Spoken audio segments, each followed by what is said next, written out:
자, 오늘 이 새벽에 하나님께서 우리에게 주시는 하나님 말씀은 사무엘하 24장 18절에서 25절까지 말씀, 저와 여러분이 한 절씩 교독합니다. 이날에 가시 다윗에게 이르러 그에게 아뢰되 올라가서 여부서 사람 아라우나의 타작마당에서 여호와를 위하여 제단을 쌓으소서 하매,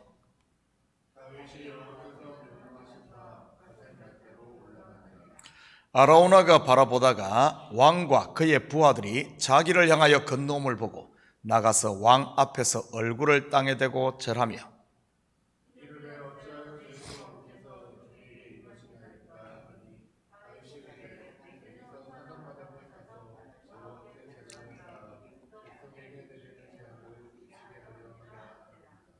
아라우나가 다윗에게 아뢰되 원하건대 내 주 왕은 좋게 여기시는 대로 취하여 드리소서. 번제에 대하여는 소가 있고 뗄 나무에 대하여는 마당질하는 도구와 소의 멍에가 있나이다.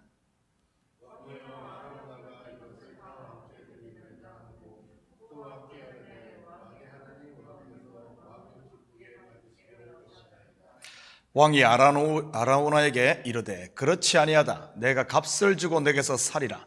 값 없이는 내 하나님 여호와께 번제를 드리지 아니하리라 하고, 다윗이 은 50세겔로 타작마당과 소를 사고 25.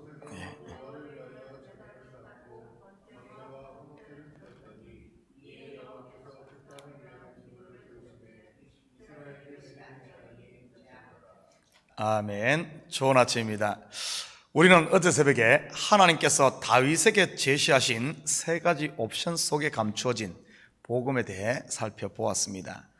첫 번째 옵션인 7년 기근은 애굽을, 석 달 동안 원수에게 쫓기는 것은 광야를, 그리고 사흘 동안의 전염병은 결국 피 없이 들어갈 수 없는 지성소, 곧 가나안을 말한다고 했습니다.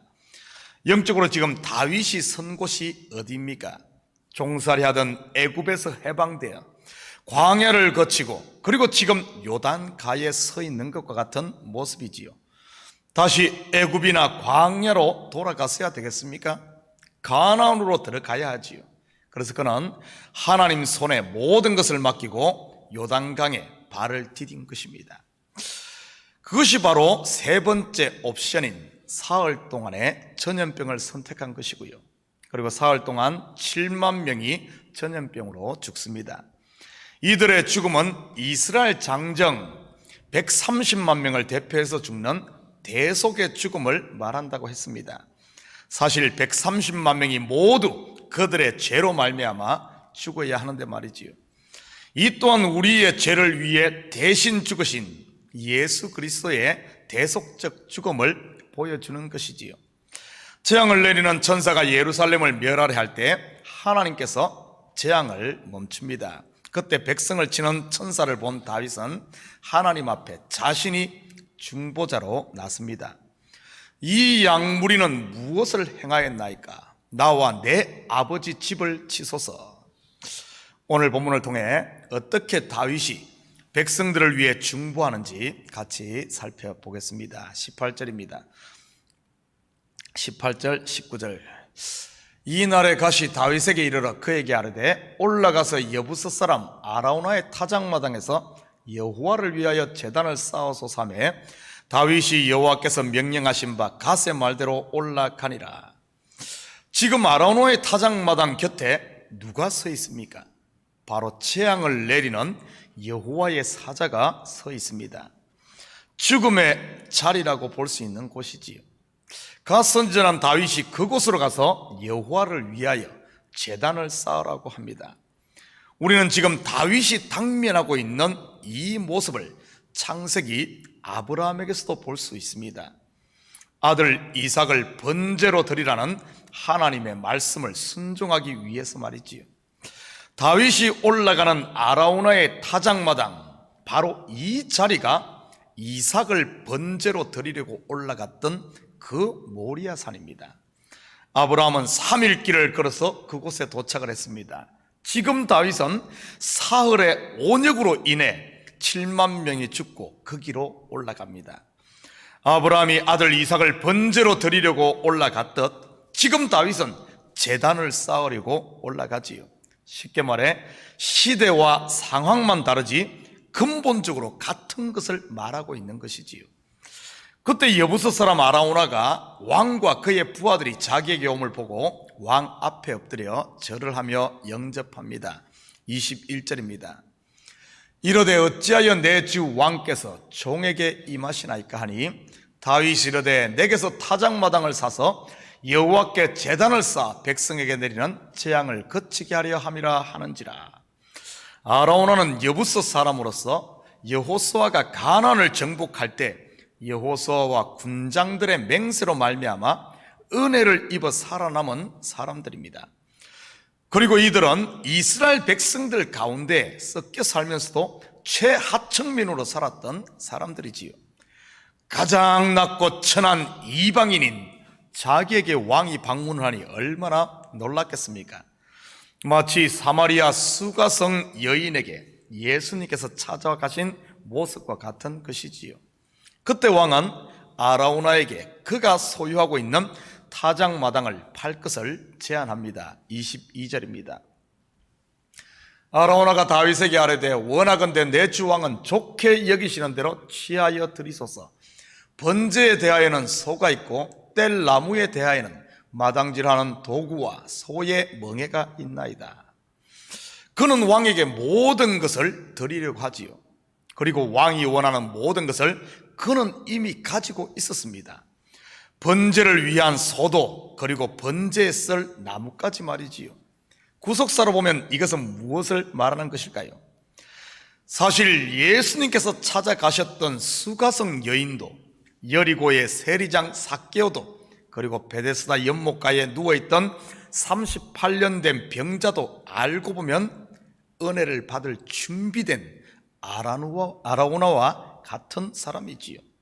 이 시간 예배드리는 저와 여러분도 마찬가지고요.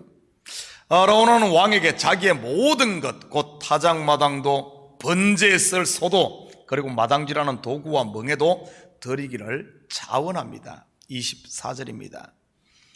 왕이 아라우나에게 이르되 그렇지 아니하다. 내가 값을 주고 내게서 살이라.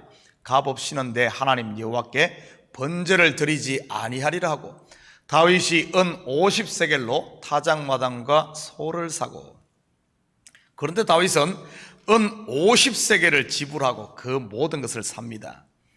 그냥 다 가지라고 하는데도 기어이 값을 지불하고 사는 다윗의 이러한 모습을 우리는 또한 아브라함에게서 찾아볼 수 있습니다. 창세기 23장 11절입니다. 내 주여 그리 마시고 내 말을 들으소서. 내가 그 밭을 당신에게 드리고 그 속의 굴도 내가 당신에게 드리되 내가 내 동족 앞에서 당신에게 드리오니 당신의 죽은 자를 장사하소서. 계속해서 16절에서 18절입니다. 아브라함이 에브론의 말을 따라 에브론이 헷 족속이 듣는 데서 말한 대로 상인이 통용하는 은 400세겔을 달아 에브론에게 주었더니 마므레 앞 막벨라에 있는 에브론의 밭 곧 그 밭과 거기에 속한 굴과 그 밭과 그 주위에 둘린 모든 나무가 성문에 들어오는 모든 헷 족속이 보는 데서 아브라함의 소유로 확정된지라. 그렇다면 왜 아브라함도 그렇고 다윗 또한 굳이 그저 가지라고 하는데도 값을 지불하는 것일까요? 아브라함은 무덤을 위해서, 그리고 다윗은 제사를 위한 제단을 쌓기 위해서 말이지요. 먼저 아브라함이 산 막벨라 굴이 갖는 구속사적 의미가 무엇일까요? 막벨라라는 말은 쌍둥이라는 뜻입니다. 아마 굴의 모양이 두 개처럼 보이는 하나였던 것 같습니다. 그리고 그 굴에 사라가 장사되고 나중에 아브람도 그곳에 장사가 되지요. 성경에서 무덤은 열조에게 돌아가 안식하는 안식처입니다. 그렇다면 구속사에서 두 개가 하나의 짝으로 안식을 이루게 하는 게 무엇입니까? 바로 예수 그리스도의 십자가와 부활이지요. 구원의 완성을 말하는 것입니다. 그래서 믿음의 조상들이 마지막을 열조에게로 돌아갔다고 이렇게 표현하는 것입니다. 다윗이 쌓은 제단, 곧 성전도 마찬가지 아닙니까? 제사를 통해 죄사함을 얻고 죄에서 해방되어 자유함을 얻는 안식 말이지요. 무덤을 위한 막벨라 굴과 그리고 제단을 쌓기 위해 아라우나의 타작마당을 위해 값을 지불했던 겁니다. 그냥 주려고 하는데도 말이지요. 그렇다면 그 속에 담긴 뜻은요? 이들이 돈이 많아서 그랬을까요? 남에게 신세 지는 것이 싫었을까요? 아닙니다. 바로 영생을 위한 안식, 곧 구원은 값 지불 없이는 안 된다는 것을 말하는 것입니다. 죄가 있으면 그 죄값을 지불해야 그 죄가 해결되는 것이니까요. 그런데 그 죄의 값이 무엇입니까? 사도 바울이 로마서에서 말했듯이 죄의 삭은 사망이지요. 그래야만 하나님의 공의가 충족되고 율법이 완성되기 때문에 기어이 값을 지불한 것입니다. 그 값을 누가 지불했습니까? 바로 흠없고 죄 없으신 하나님의 독생자 예수님께서 하신 것입니다. 다윗은 은 50세겔로 아라우나의 타작마당과 소를 사지요. 지난 새벽에 언급했듯이 바로 이곳에 솔로몬 성전이 세워집니다. 물론 성전은 예수 그리스도를 모형하고 있는 것이고요. 25절 계속해서 봅니다. 그곳에서 여호와를 위하여 제단을 쌓고 번제와 화목제를 드렸더니 이에 여호와께서 그 땅을 위한 기도를 들으시매 이스라엘에게 내리는 재앙이 그쳤더라. 다윗이 재앙을 내리는 천사를 보았을 때 이렇게 고백했습니다. 청하건대 주의 손으로 나와 내 아버지 집을 치소서 하고 말이지요. 다른 말로 하면 내가 번제물이 되겠습니다 하는 말입니다. 그런데 하나님께서는 번제로 드려져야 할 다윗을 대신해 아라우나의 소를 준비하고 계셨던 것이지요. 바로 다윗의 여호와 이레인 것입니다. 여호와 이레 무슨 뜻입니까? 여호와의 산에서 준비되다는 뜻이지요. 아브라함이 이삭을 번제로 드리려다 숯불에 걸린 순양을 드린 것처럼 말입니다. 하나님이 이삭을 대신해 친히 준비한 순양, 그리고 다윗을 대신해 준비한 아라우나의 소, 하나님께서 친히 준비한 이러한 제물의 실체가 무엇이겠습니까? 바로 자기의 독생자 예수 그리스도이지요. 하나님께서는 다윗이 드린 번제와 화목제를 기쁘게 받으시고 재앙을 거칩니다. 우리가 받아야 할 재앙을 예수님께서 대신 받으심으로 재앙을 멈추시고 우리를 사망에서 생명으로 옮긴 것이지요. 사랑하는 성도 여러분, 그래서 예수 그리스도 안에 있는 성도는 하나님께서 친히 아들의 값을 지불하고 산 양자입니다. 우리가 이 사실을 믿으시고 오늘 하루도 우리를 자기의 종인 양 갖가지 욕심과 죄악으로 얽어매려고 하는 사단의 거짓에 속지 마시고 하나님의 은혜와 평강 안에 가며 마음껏 하나님 나라를 누리고 또한 그분의 사랑을 세상 가운데 흘려보내며 사는 이런 복된 하루가 되기를 주님의 이름으로 축복합니다. 같이 기도하십시다. 사랑의 아버지 하나님, 참으로 감사를 드립니다. 우리가 죽어야 할 아버지 하나님, 영벌에 처해야 할 그 자리에 주께서 친히 아버지 하나님 순양이 되시고 아라우나의 소가 되셔서 우리를 대신해 죽으심으로 우리를 아버지의 사망에서 생명으로 옮겨주시니 참으로 감사를 드립니다. 원수되었던 우리를 양자 삼아 하나님의 아들로 아버지의 삼으신 주님의 그 은혜를 알면서도 다시 옛날로 돌아가 아버지 하나님 사단의 죄의 종이 되었어야 되겠습니까? 아버지 하나님 우리에게 믿음을 주시고 우리의 눈을 열어주셔서 아버지 하나님 이런 것들을 분별함으로 주님께서 주신 복을 마음껏 누리며 아버지 하나님 주님의 아버지 하나님 형상을 닮은 우리들이 주님만을 세상에 청감해 사는 주님의 영광이 되는 저희들 되게 도와주시옵소서. 이 새벽도 주님 앞에 엎드려 기도할 때마다 우리 속에 있는 불순물이 남아있다면 주님 이 시간 다 깨뜨려 제거하여 주시고 우리 속에 성령의 충만함만 채워지는, 그리스도의 형상만으로 가득 채워지는 복된 새벽 되게 도와주시옵소서. 감사드리며 예수님의 이름으로 기도드립니다. 아멘.